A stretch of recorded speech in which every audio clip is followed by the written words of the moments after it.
Xin chào tất cả các bạn ha. Cái clip hôm qua thì mình có xem những cái comment của tất cả các bạn, thì mình cũng biết được rằng á, là có nhiều bạn cũng chưa có thực sự hiểu lắm về cái vấn đề mà mình chia sẻ cái clip hôm qua.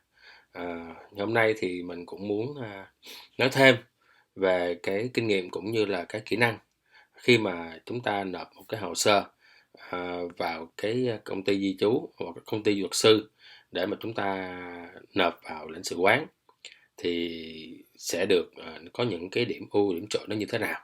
Thì hôm nay mình cũng sẽ giải thích những cái điều đó để cho các bạn được hiểu rõ hơn. Nhưng mà trước khi mình nói về cái vấn đề đó thì mình cũng chia sẻ thêm hai cái comment của những bạn khác. Cái comment thứ nhất á, là có một bạn hỏi rằng là nếu như mà người chủ họ cần người, những cái công ty, những cái chủ farm bên đây họ cần người thì tất nhiên là họ phải bảo lãnh những cái người ở Việt Nam qua bên đó làm việc cho họ. Thì khi mà cần người á, bảo lãnh người ta thì không có nên lấy tiền, và nghĩ là đã cần người thì không có nên lấy tiền. Nó sẽ hợp lý và đúng hơn. Thì cái câu comment này thì mình cũng xin trả lời cho cái bạn nào hỏi như vậy, và cũng nói cho các bạn hiểu luôn. Bây giờ mình trước khi mình trả lời thì mình sẽ có một cái ví dụ để cho các bạn hiểu ha. Khi mà mình ví dụ ở Việt Nam có những cái khu mà khu công nghiệp khu chế xuất họ tuyển người. Bây giờ ví dụ là cái khu công nghiệp ở Bình Dương đi, có một cái công ty nước ngoài vô trong Việt Nam đầu tư, thì cái công ty nước ngoài sẽ tuyển vô 100 người hay là 200 người gì đó, tuyển công nhân vô làm. Thì có những bạn có các bạn đó thì sẽ biết được cái tin này. Khi biết được cái tin mà cái công ty tại khu công nghiệp Bình Dương đang tuyển người thì gọi điện thoại, lấy điện thoại lên gọi điện thoại hỏi có phải là công ty anh đang tuyển người không. Tất nhiên là người ta trả lời là có rồi. Nói là bây giờ tôi thì đang ở dưới quê, thì nếu mà anh là công ty của anh đang cần người tuyển người thì anh nên là cho cái xe tới đón tôi, tại vì anh đang cần người mà, cho nên anh cho cái xe nào đó đến đón tôi, tại đây tôi đang ở dưới quê, tôi cũng muốn trên đó tôi làm, có được không? Thì tất nhiên là cái câu trả lời là mình nghe cái điện thoại giật cái cục. Đó là cái ví dụ thứ nhất. Cái ví dụ thứ hai là bây giờ thí dụ như là biết được cái công ty nó đang tuyển người rồi, bạn sẽ đi ra ngoài cái tiệm tạp hóa, bạn mua bộ hồ sơ. Bộ hồ sơ bây giờ là 10.000 đi, các bạn ghi vô tờ giấy mua bộ hồ sơ 10.000. Rồi sau đó là các bạn điền hết thông tin, sau đó là các bạn đi tới phường.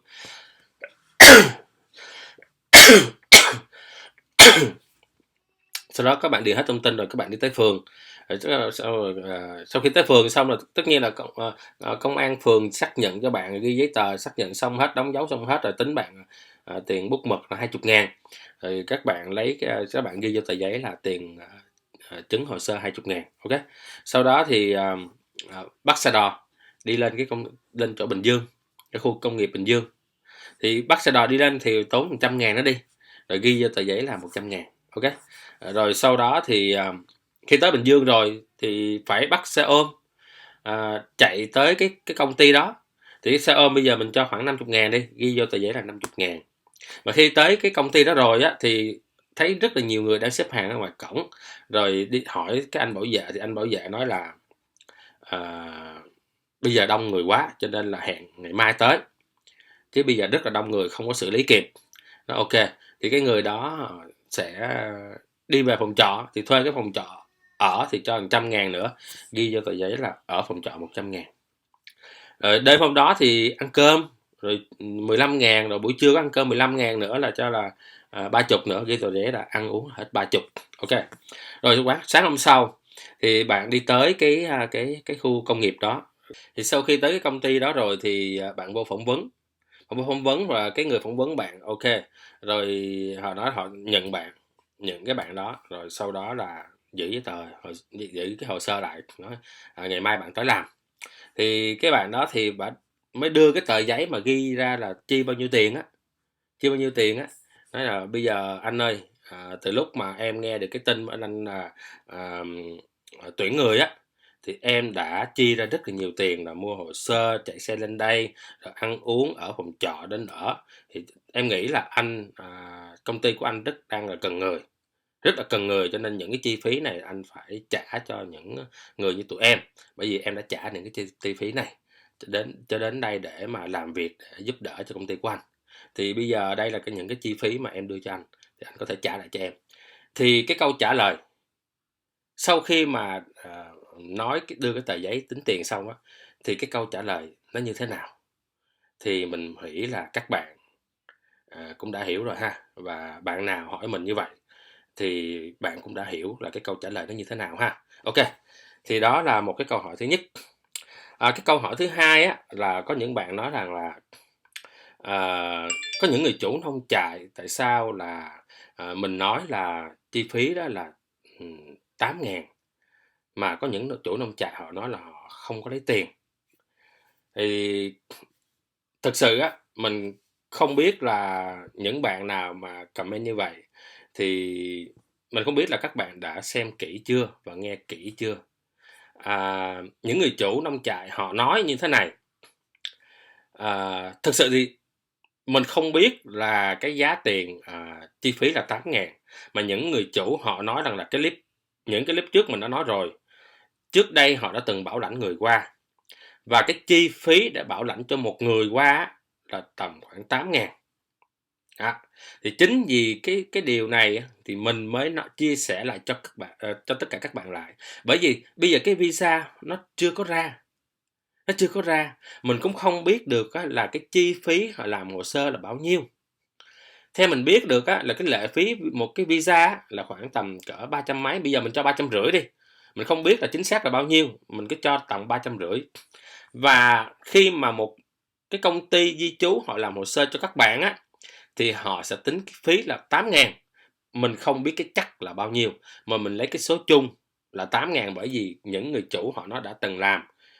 Thì bây giờ mình lấy cái con số đó là mình làm một cái điểm chuẩn để mình nói với tất cả các bạn như vậy là 8.000.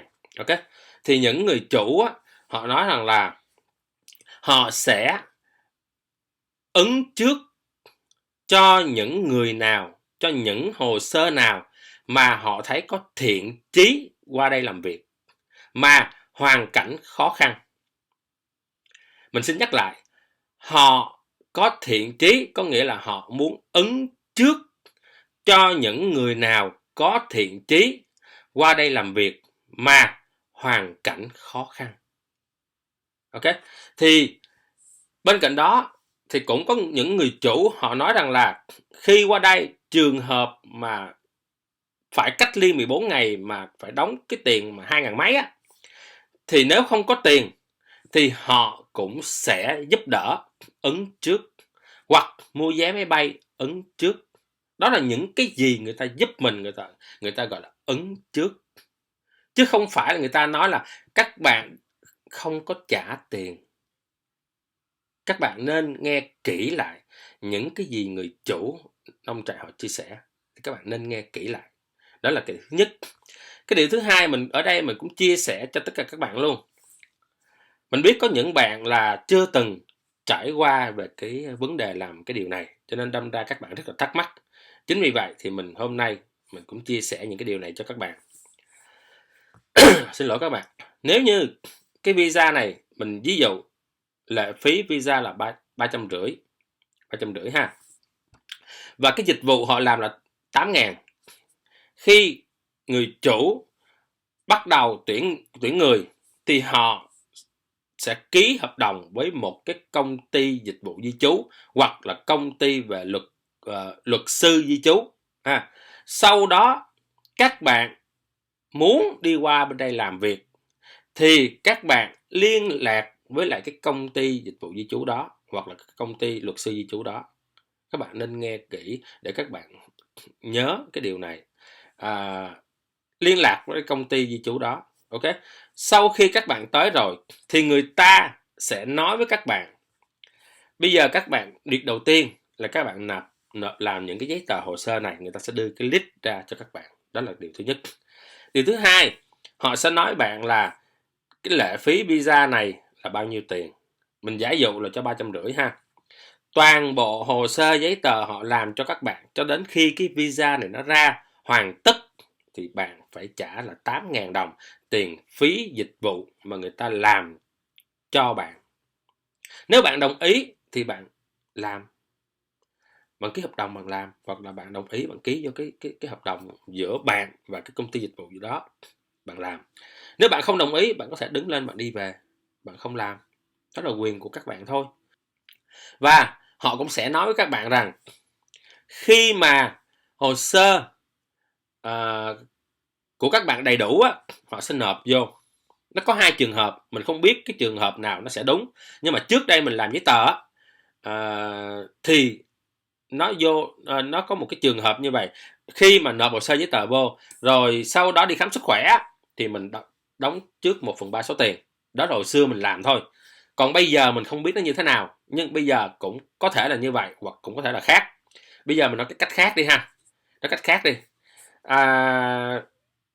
Khi mà người ta nộp giấy tờ của bạn vô, người ta sẽ nói cho bạn trước khi mà các bạn ký hợp đồng với lại cái công ty di trú đó, làm dịch vụ di trú đó, người ta sẽ nói cho bạn là bạn đồng ý bạn ký vô, ok. Rồi sau đó người ta sẽ nói là người ta sẽ nộp hồ sơ của bạn vô lãnh sự quán.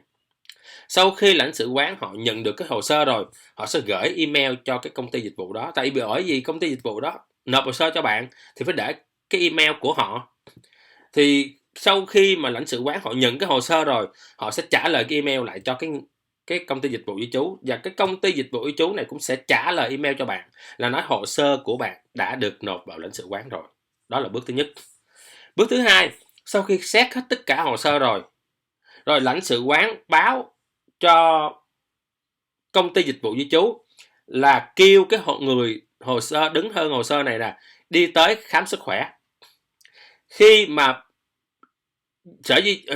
cái công ty dịch vụ chú nhận được cái email đó thì báo cho bạn biết ngày đó giờ đó đi tới chỗ nào để khám sức khỏe, và cái phí khám sức khỏe bao nhiêu tiền thì sẽ trạc vô cho cái công ty dịch vụ di trú, và sau này các bạn sẽ trả lại cho họ. Tại vì khám sức khỏe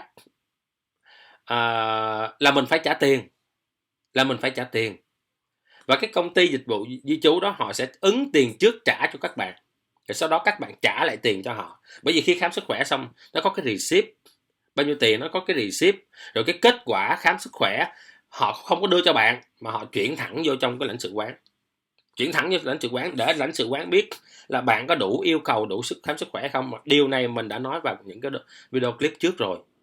Đôi khi có thể các bạn không để ý hoặc các bạn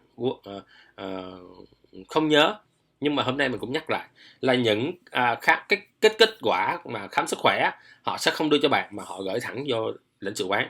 Rồi lãnh sự quán mới xem cái báo cáo kết quả sức khỏe đó và coi là bạn có đủ điều kiện không, chấp nhận các bạn. Rồi sau khi chấp nhận các bạn rồi ok hết rồi thì lãnh sự quán mới báo cho cái công ty dịch vụ di trú gửi bằng email nói là ok, chấp nhận người này và người này sẽ được cấp visa. Thì khi cái công ty dịch vụ di trú á, họ có được cái email của lãnh sự quán họ gửi thì họ mới báo cho bạn bằng email hoặc gọi điện thoại nói là bạn đã có email, bạn đã có visa rồi và bây giờ bạn tới công ty đóng tiền hoặc bạn chuyển khoản. Họ sẽ đưa cho bạn một cái giấy mà của lãnh sự quán gửi, một cái lá thư của lãnh sự quán gửi là đã chấp nhận cái tên này, ngày tháng năm sinh này, địa chỉ này ở đâu được cấp visa. Thì sau khi bạn nhận được cái đó và bạn thấy được cái photocopy của cái bản visa thì bạn đóng tiền. Khi bạn đóng tiền họ trả cho cái dịch vụ di trú á, bao gồm lệ phí visa 350, tiền khám sức khỏe là bao nhiêu thì mình không biết, rồi và cái phí dịch vụ là cho 8.000 đi đó, các bạn trả tiền cho họ. Sau khi các bạn trả tiền cho họ thì các bạn sẽ có visa, là cái người dịch vụ di trú họ sẽ đưa cho bạn cái visa. Các bạn hiểu không? Có nghĩa là các bạn đã có visa rồi thì các bạn mới đóng tiền cho công ty làm dịch vụ cho các bạn, thì các bạn mới lấy cái visa, là các bạn mua vé máy bay các bạn bay qua đây. Đó là điều thứ nhất. Thì mình muốn, còn những cái bạn nào mà khó khăn mà người chủ nhìn vô cái hồ sơ thấy ok, cái người này khó khăn quá, hoặc là lúc đó à, bạn hỏi cái nơi dịch vụ làm dịch vụ với chú á, bây giờ tôi khó khăn quá, tôi không có đủ tiền, lúc mà đang nói chuyện với nhau mà chưa ký hợp đồng á, tôi không có đủ tiền, gia đình tôi rất là khó khăn, thì bây giờ nhờ anh có thể liên lạc với người chủ, giúp tôi, rồi sau đó tôi qua tôi làm, tôi trả tiền lại, thì lúc đó các bạn nói chuyện với nhau, bạn nói chuyện với lại cái người mà công ty dịch vụ với chú á, đại diện cho người chủ á, bạn nói chuyện với nhau thì họ có thể gọi điện trực tiếp lúc đó, hoặc là họ sẽ kêu bạn về đi rồi họ sẽ trả lời cho bạn sau, thí dụ vậy. Tùy, mình không biết là cái trường hợp nào, nhưng nếu như bạn được sự người chủ coi hồ sơ của bạn, thấy bạn như vậy thì người chủ chấp nhận, thì ok, bạn go ahead, bạn cứ tiếp tục bạn làm, rồi sau đó qua bên đây rồi người ta sẽ làm trả hết chi phí cho bạn, rồi bắt đầu bạn book, bạn chỉ xách vali các bạn đi qua bên đó làm, rồi người ta sẽ trả tiền cho các bạn, bạn sẽ trả tiền lại cho họ trong vòng 1 năm. Đó là những cái người mà người ta giúp cho các bạn, khi người ta thấy được mà bạn có thiện chí muốn làm và bạn thực sự khó khăn thì người ta sẽ giúp cho bạn về cái điều đó. Nhưng nếu mà bạn có tài chánh, có tiền sẵn thì các bạn không cần phải làm điều đó. Đây là mình cũng sẽ trả lời cái câu hỏi cho những bạn nào hỏi mình như vậy. Ok, thì đây là 2 cái câu hỏi mà mình trả lời cho các bạn ha. Và trước khi mà vô cái phần giải thích cái clip hôm qua thì mình cũng xin nói sơ về những cái điều, cái khung sườn mà cái clip trước mình cũng đã chia sẻ cho các bạn rồi. Cái khung sườn pháp lý thì nó là có 3 điều mà mình quan tâm. Điều thứ nhất là gì? Điều thứ nhất là không đề cập vấn đề tiếng Anh. Điều thứ hai là không đề cập vấn đề độ tuổi. Và điều thứ ba là được người chủ, phải có người chủ bảo lãnh thì các bạn mới đi qua đây được và đi làm được. Thì bây giờ không đề cập có nghĩa là mình đang nằm trong cái trạng thái là 50-50. Một là có tiếng Anh, hai là không có tiếng Anh. Có nghĩa là mình đang nằm ở chính giữa. Mình chưa chắc, tại vì cái visa này nó chưa ra, mình chưa biết là có hay là không có, gọi là 50 và 50. Độ tuổi cũng vậy, độ tuổi có giới hạn bao nhiêu hay không, hoặc là không có giới hạn hay như thế nào đó thì cũng đang là 50 và 50. Các bạn nên nhớ là các bạn có 50%. Những người mà thí dụ như là không có tiếng Anh nè, những người các bạn nào mà lớn tuổi nè, các bạn đang có 50%. Chính vì mình nghĩ tới cái điều này cho nên đó, mình có cái clip ngày hôm qua để mà giúp cho những bạn nào mà mình cảm thấy là mình không có tiếng Anh, mình có kinh nghiệm làm, mình không có tiếng Anh là một. Cái thứ hai, giúp cho những bạn nào mà có tiếng Anh mà không có kinh nghiệm, và giúp cho những bạn nào mà vừa lớn tuổi, vừa không có tiếng Anh và cũng vừa không có kinh nghiệm. Cái clip hôm qua là viết giúp cho tất cả các bạn có một cái hướng để mà các bạn được sự chấp nhận của người chủ và các bạn có điều kiện, các bạn lấy được cái visa và có điều kiện đi qua bên đây đi làm. Là cái clip ngày hôm qua nó có mục đích nó là như vậy. Cái mục đích cái clip ngày hôm qua nó là như vậy. Bởi vì sao? Mình ví dụ khi mà các bạn làm một cái bài văn đi, bài tập làm văn đi, người ta nói là nếu các bạn có tiếng Anh các bạn được 10 điểm. Các bạn có kinh nghiệm các bạn có độ tuổi tầm cỡ 21 cho đến 40, 45 gì đó thì các bạn được 20 điểm, là 30 điểm, mà các bạn cần phải thêm là 10 điểm nữa là 40 điểm đi. 40 điểm thì các bạn sẽ được đậu, đúng không? Nhưng mà bây giờ các bạn có độ tuổi trẻ nè, các bạn có tiếng Anh nè, các bạn không có kinh nghiệm là một. Những bạn nào là lớn tuổi nè, không có tiếng Anh nè, cũng không mà có kinh nghiệm nè, nhưng mà nếu mà cộng lại các bạn chỉ mới có 10 điểm. Rồi những bạn nào mà bây giờ không có tiếng Anh nè, không có kinh nghiệm nè, đó, mà bây giờ độ tuổi của mình nằm trong cái khoảng tuổi mà có thể là ok đi được nè, thì các bạn cũng không có đủ điểm. Vậy thì để tạo làm sao để mà mình có đủ điểm để mà được chấp nhận. Chính vì vậy thì ngày hôm qua, cái clip ngày hôm qua là muốn giúp các bạn để đủ điểm. Khi các bạn làm một cái bài văn được đủ điểm rồi người ta cấp cái visa cho các bạn. Không lẽ bây giờ các bạn cứ nghĩ là mình có tiếng Anh, mình không có kinh nghiệm, Rồi các bạn nộp một cái tờ giấy trắng vô đó, tôi có tiếng Anh thôi. Các bạn nộp một cái tờ giấy trắng, các bạn không có nói gì sao? Rồi, đó là chuyện thứ nhất. Cái chuyện thứ hai là những người có kinh nghiệm, bạn nào có kinh nghiệm nhưng không có tiếng Anh, các bạn chỉ nói tôi có kinh nghiệm thôi, tôi không có tiếng Anh. Rồi các bạn nghĩ các bạn có đủ điểm không? Tất nhiên là cũng không đủ điểm. Và trường hợp nữa là có bạn là tôi đủ cái tuổi rồi, cái tuổi tôi nằm trong cái lao động rất là tốt, có sức khỏe tốt, nhưng mà tôi không có kinh nghiệm, cũng không có tiếng Anh. Thì các bạn nghĩ là khi các bạn nộp vô, các bạn chỉ nói như vậy thôi, thì các bạn nghĩ cái hồ sơ của bạn là có được người ta gọi là một người chủ nào đó có thiện cảm hay là giúp đỡ các bạn hay không?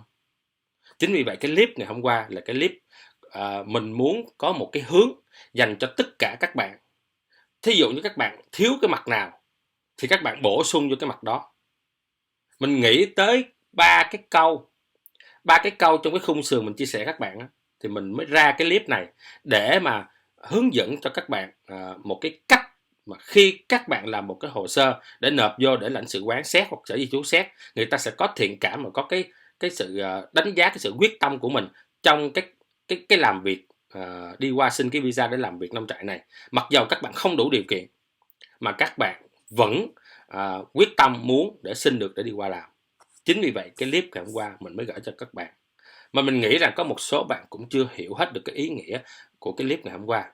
Nhưng hôm nay mình cũng muốn đưa ra những cái chia sẻ nó sâu hơn một chút, hoặc là có những cái ví dụ để cho các bạn hiểu rõ hơn về cái clip ngày hôm qua nó như thế nào ha. Ok, thì cái đầu tiên là cái kinh nghiệm. Thì mình cũng xin nói sơ qua là ví dụ các bạn cũng thừa biết cái kinh nghiệm là như thế nào. Giả sử như các bạn làm một cái công việc nào đó về cái hướng dẫn viên du lịch, các bạn đã từng đi làm rất là nhiều nhiều năm. Sau khi các bạn học ra trường rồi các bạn xin đi làm, thì các bạn cứ làm cái công việc nó như vậy, đi hướng dẫn khách, đi tới chỗ này tham quan, chỗ kia tham quan, rồi các bạn gọi là nhiều năm như vậy và nhiều lần như vậy, thì các bạn gọi đó là một cái kinh nghiệm. Cái kinh nghiệm thì các bạn ai cũng đã hiểu. Thì đó là cái chuyện thứ nhất, là vấn đề cái kinh nghiệm. Mình cũng để nói sơ qua thôi để các bạn hiểu, tại vì các bạn ai cũng đã từng có hiểu được cái kinh nghiệm, và cũng từng đã trải qua một cái công việc nào đó ít nhất là 1 năm, thì các bạn cũng đã hiểu rồi. Thì khi mà các bạn làm một cái bộ hồ sơ để các bạn nộp vô, đưa cho cái công ty di trú, rồi công ty di trú đó nộp vô trong lãnh sự quán, mà cái điều đầu tiên là những người chủ sẽ xem, rồi sau đó là có đưa vô trong lãnh sự quán, thì để bộ di trú họ sẽ xem cái hồ sơ của các bạn. Thì bây giờ các bạn nói về cái kinh nghiệm của mình. Tất nhiên là các bạn có tiếng Anh đi, mình ví dụ là những người nào có tiếng Anh trước. Các bạn có tiếng Anh, ok, là một cái điểm cộng rồi. Sau đó thì các bạn nói về cái kinh nghiệm của mình. Mình ví dụ tôi đã từng làm nông. Trước đây tôi có một người cô, một người chú, một người anh có một cái một cái farm ở trên Đà Lạt. Một cái farm trên Đà Lạt. Thì công việc của tôi thì tôi làm cho chú tôi là cũng rất là lâu năm rồi. Công việc của tôi là vào tháng 1 tôi phụ chú tôi là gieo hạt để trồng cà rốt chẳng hạn, gieo hạt trồng cà rốt. Thì sau 3 tháng thì cà rốt nó lên cái cây, hoặc rồi nó sẽ có củ, thì lúc đó tôi dùng cái xẻng hay cái gì đó, một cái chĩa ba tôi xúc lên để mà tôi lấy củ cà rốt lên. Thì cái chảng ba giống như là cái chĩa là giống như của chưa bắt giới cái không phải là cái bồ cào mà cái chĩa vậy nè. Đó, thì các bạn xúc lên, dứt nó lên thì là cà rốt nó sẽ đưa lên một mớ luôn. Đó, thì sau khi mà xúc cà rốt lên, sau đó thì bắt đầu tôi mới cắt đi những cái cây ở trên, rồi cái củ cà rốt tôi bỏ vô tôi ngâm. Rồi sau đó thì tôi phân loại ra cái đẹp, cái xấu, cái ngắn, cái dài, các bạn phân loại ra. Thì sau đó thì chúng tôi là đóng thùng và xuất đi trở về thành phố Hồ Chí Minh hoặc là những cái tỉnh thành này nọ để mà tiêu thụ, hoặc là những cái hợp đồng mà công ty tới lấy. Đó, thì cái quá trình các bạn làm như vậy thì các bạn nói thì công việc của tôi nó là như vậy, và tôi đã làm được là 3 năm rồi, 4 năm rồi, tôi rất có kinh nghiệm về vấn đề làm farm, nông trại. Đó, cho nên là tôi có kinh nghiệm này, tôi cũng muốn trình bày để cho bộ di trú biết là tôi đã từng làm như vậy, với cái thời gian như vậy, với kinh nghiệm như vậy. Thì đó là cái điều thứ nhất về vấn đề kinh nghiệm. Ok. Và cái điều thứ hai là bản năng. Thì ví dụ như bây giờ mình một người có là không có tiếng Anh, các bạn nộp vô, các bạn nói là các bạn có tiếng Anh rồi các bạn không có kinh nghiệm, các bạn chưa bao giờ làm bất cứ một cái công việc gì về vấn đề làm nông cả. Nếu như mà các bạn không từng làm farm, thì bây giờ các bạn lấy cái điều gì để mà cho Sở Di trú họ có thể chấp nhận các bạn? Các bạn lấy cái điều gì? Thì bây giờ các bạn có phải là lấy cái điều là kỹ năng hay không? Bây giờ để các bạn không có kinh nghiệm, vậy thì bây giờ các bạn lấy cái điều gì để cho Sở Di trú họ nhìn vô cái hồ sơ của các bạn, họ có ấn tượng và họ có sự chấp nhận để cấp visa cho các bạn đi? Có phải là bây giờ các bạn phải sử dụng tới kỹ năng hay không? Các bạn phải sử dụng tới kỹ năng để mà lấy được cái lòng của Sở Di trú, cũng như là lấy được lòng của người chủ. Thứ nhất, người chủ khi lấy được lòng người chủ thì người chủ sẽ bảo lãnh các bạn. Thứ hai, khi lấy được lấy được lòng người chủ rồi, người chủ chấp nhận bảo lãnh rồi, thì Sở Di trú họ sẽ cấp visa cho các bạn. Thì có phải là bây giờ không có kinh nghiệm thì phải sử dụng cái kỹ năng? Tại sao cái sử dụng cái kỹ năng này? Thì mình cũng xin ví dụ cho các bạn hiểu ha. Ví dụ thứ nhất á, là giả sử các bạn là một người xin vô một cái nhà hàng nào đó, các bạn làm nghề bếp. Mình ví dụ ha. Thì khi bây giờ làm nghề bếp á, tất nhiên là các bạn chỉ là một người phụ bếp thôi. Bếp trưởng sai cái gì, sắc rau, sắc cỏ, sắc rau, sắc ớt, sắc hành gì đó, sắc cái gì đó các bạn sắc cái đó. Các bạn không có đứng nấu, các bạn chỉ phụ sắc đồ này nọ cho bếp trưởng người ta nấu, hoặc là những cái bếp chính người ta nấu thôi, các bạn sắc. Thì bây giờ một bếp trưởng khi họ ra một món ăn á, họ đổ cái món ăn đó lên trên dĩa, bỏ lên trên dĩa rồi, và họ lấy cái khăn á, gọi là cái tập về á, họ lau sạch cái dĩa để cái dĩa nhìn rất là sạch sẽ. Mặc dù khi họ đổ vô tất nhiên có nhiễu một giọt hay 2 giọt, thì họ sẽ lấy cái khăn tập về họ lau sạch cái dĩa đi, để mà khi cái dĩa lúc nào cũng nhìn sạch. Tại vì những cái khách sạn, nhà hàng 5 sao nó lúc nào nó cũng sạch sẽ. Ok, rồi họ để một cái cọng ngò lên trên cái dĩa. Rồi khi mà bạn nhìn thấy như vậy, bạn mới vô làm thôi, bạn nhìn thấy như vậy, thì bạn sẽ nói với bếp trưởng là bếp trưởng, tôi thấy nếu như cái dĩa này order của một người phụ nữ á, thì các bếp trưởng nên để một cái bông hồng, một cái cây bông hồng lên, và bên cạnh đó bếp trưởng nên để một cái trái cherry hay là một cái trái dâu tây, bếp trưởng để lên. Thì tất nhiên là cái món ăn này của bếp trưởng nó sẽ nổi bật hơn. Thí dụ đó là dành cho một người phụ nữ đó. Chỉ cần để một cái bông hồng lên và thêm một trái dâu tây nữa, trái dâu á, các bạn để lên nữa, thêm những cái lá, cái hớp lên, để lên nữa, thì nó sẽ nổi bật cái dĩa, và nhìn vô cái món ăn một cái dĩa nó rất là có giá trị, hơn là một cái dĩa không có cái gì, chỉ có một cọng ngò. Thì khi đó là một cái sự nhạy bén của các bạn trong cái công việc. Thì có phải là khi mà các bạn nhạy bén trong cái công việc đó, thì tất nhiên là các bạn sẽ được cái bếp trưởng đó sẽ đánh giá cao các bạn, và cho các bạn làm những cái việc nó gọi là chuyên môn hơn, và lúc đó các bạn có thể phát huy được cái khả năng của mình. Và đó là cái ví dụ thứ nhất. Thì các bạn có những cái ngành nghề khác, thì các bạn lấy những cái ngành nghề đó, các bạn điền vô cái hồ sơ của mình. Các bạn nói là tôi thấy như vậy và tôi đã từng như vậy, và tôi bắt đầu kể cái ngành nghề của mình ra.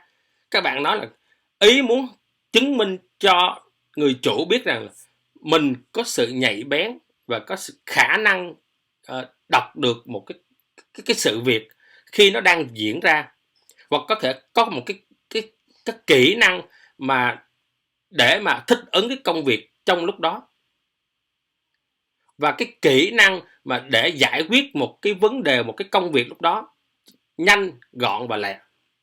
Thì các bạn dùng những cái công việc trước đây của các bạn để các bạn show ra, có nghĩa là nói ra những cái kỹ năng của bản thân mình. nói ra những cái gì mà ưu điểm của bản thân mình nói ra, mình sử dụng những cái ngành nghề của mình trước đây đã từng làm, mình nói ra để cho người ta hiểu được là mình có cái kỹ năng này, mình rất là nhạy bén trong một cái công việc trước đây mình đã từng làm, hoặc là bất cứ một công việc này sau này mình làm, mình đều có một cái kỹ năng nhạy bén thích ứng với công việc. Thì đó là cái điều thứ nhất, ví dụ thứ nhất. Cái ví dụ thứ hai, mà ví dụ vô trong cái ngành nông luôn để cho các bạn dễ hiểu. Thí dụ các bạn đi coi những cái clip ở làm farm bên này, bây giờ mình nói là phải mùa xoài đi, đang là mùa xoài, mình nói giờ xoài. Xin lỗi các bạn, mình nói về xoài ha. Các bạn coi cái clip á, các bạn thấy những người Úc, người Tây á, họ hái cái xoài ở dưới thì cái rất là dễ rồi, đứng ở dưới hái là dễ rồi. Nhưng mà những cái trái xoài ở trên cao, họ phải bắt thang lên, họ hái những cái trái xoài và để xuống cho những người đứng ở dưới. Tất nhiên là một người hái một trái xoài thì phải cần có hai người, người hái và đưa cho người ở dưới để bỏ vô vỏ, chúng tôi nó dập. Thì có phải là công đoạn đó là một trái xoài phải mất hết hai người? Vậy thì bây giờ làm cách nào vừa nhanh vừa gọn vừa lẹ? Thì các bạn đã từng thấy ở dưới quê họ có một cái cách mà các bạn bao lâu nay các bạn không có để ý. Bây giờ mình nói cái cách này ra để cho các bạn để ý. Ở dưới quê mình á, khi hái một cái cây, hái một cái trái trên cao, có phải là họ dùng một cái cây tre dài không? Dùng cái cây tre dài. Hoặc là khi hái một trái dừa, họ phải dùng một cái cây tre dài, có cái lưỡi liềm họ giật. Hoặc là nếu mà hái cái xoài trên cao thì họ phải có một cái cây tre dài, đúng không? Thì trên cái cây tre đó họ tất nhiên họ để cái lòng cái lưới, và họ giật thì tất nhiên trái xoài nó nằm trong cái lưới. Thì bây giờ ở đây các bạn cũng dùng cái điều đó, là các bạn nói lên cái kỹ năng của một người làm nông như vậy. Các bạn nhạy bén trong cái công việc đó, và các bạn show ra rằng mình thích ứng vô trong cái công việc đó một cách nhạy bén. Và mình có thể là mình phát huy được cái kỹ năng trong cái công việc mà mình sẽ làm. Bên cạnh đó các bạn nói về cái công việc của mình, sau đó các bạn nói về những cái gì làm farm, các bạn đưa ra những cái ý nghĩ, cái ý tưởng. Bên cạnh đó các bạn có thể có những cái ý tưởng thêm, là thí dụ như bây giờ các bạn không có dùng một cái cây tre dài, các bạn không có dùng, thì các bạn có một cái ý tưởng là các bạn lấy một cái ống nước bự chẳng hạn, mà các bạn cảm thấy là cái trái xoài nó vừa cái ống nước đó, thì khi mà các bạn trên đầu ống nước đó các bạn làm một cái rổ giống như cái banh bự vậy đó, khi các bạn hứng, các bạn hái thì cái trái xoài nó sẽ rớt trong cái đường ống nước nó đi xuống, và chỉ có là nó đi xuống cái thùng ở dưới này luôn, nó trực tiếp rớt xuống luôn. Có nghĩa là một người có thể làm được một việc và làm nhanh, hoặc là những cái ý nghĩ nào đó mà các bạn có thể nghĩ ra được. Có nghĩa là các bạn có kỹ năng làm nông. Phát huy được cái kỹ năng là do mình có cái sự suy nghĩ nhạy bén trong cái công việc đó, để mà các bạn có thể là các bạn nói ra được, show ra được cho những người chủ thấy là mình có kỹ năng làm một cái công việc nó rất là nhanh và lẹ, và có thể có những cái ý kiến đóng góp đem lại những cái gì nó nhanh hơn cho người chủ. Mình không có cái kinh nghiệm, mà không có cái kỹ năng làm nông, mình chưa từng làm nông, thì mình sử dụng những công việc hiện tại để mình, thứ nhất là show lên cái kỹ năng của mình, thứ hai là đưa ra những cái ý kiến hoặc là những cái sự nhận định của mình, những cái sự hiểu biết của mình về mà các bạn xem về những cái clip mà làm nông bên Úc. Các bạn từ đó các bạn sẽ suy ra được những cái sẽ có những cái suy nghĩ riêng, và có những cái sự nhận định riêng của mình về cái công việc đó như thế nào. Và các bạn sẽ viết lên một cái form á. Có nghĩa là khi cái form của các bạn có đầy đủ hồ sơ thì phải có một cái tờ giấy nói lên cái quá trình làm việc của mình. Cái đó gọi là cái tiểu sử làm việc á. Các bạn nói các bạn làm công việc ở đây, các bạn kể ra cái kỹ năng của mình trong cái công việc mà mình đã từng làm. Đó là điều thứ nhất. Điều thứ hai, các bạn nhận định về cái công việc này, phải mình thấy là như vậy, điều đó nó sẽ tốt hơn và có thể là rút nhanh hơn, có thể là làm gọn hơn hoặc như thế nào đó. Và bên cạnh đó, thêm một cái kỹ năng mà các bạn cần phải nói, đó là cái gì? Các bạn nói rằng là ở Úc đó là một cái đất nước, thứ nhất là xa lạ, thứ hai là thời tiết khắc nghiệt. Bởi vì có những cái vùng, có những cái bang nóng, rất là nóng, mà lạnh cũng rất là lạnh, mà trời mưa thì cũng rất là mưa. Cho nên chính vì vậy là các bạn phải nói là nước Úc có những cái thời tiết rất là khắc nghiệt, mà để mà hòa nhập vô cái thời tiết và một đất nước mới thì tôi biết được đó là tôi cần phải có sự nhẫn nại, cần có sự chịu đựng và cần phải có sức khỏe để mà thích ứng với thời tiết của một đất nước xa lạ. Các bạn phải nói lên những cái gì mà các bạn gọi là mong muốn. Các bạn nói là các bạn cần phải khao khát phải được cái điều đó bằng quyết tâm của mình, bằng nghị lực của mình và bằng tất cả trái tim của mình để mà các bạn đạt được cái điều đó. Các bạn làm cái điều này là bằng cả trái tim, bằng tất cả sự khối óc của các bạn và bằng tất cả những cái gì mà các bạn có thể làm được.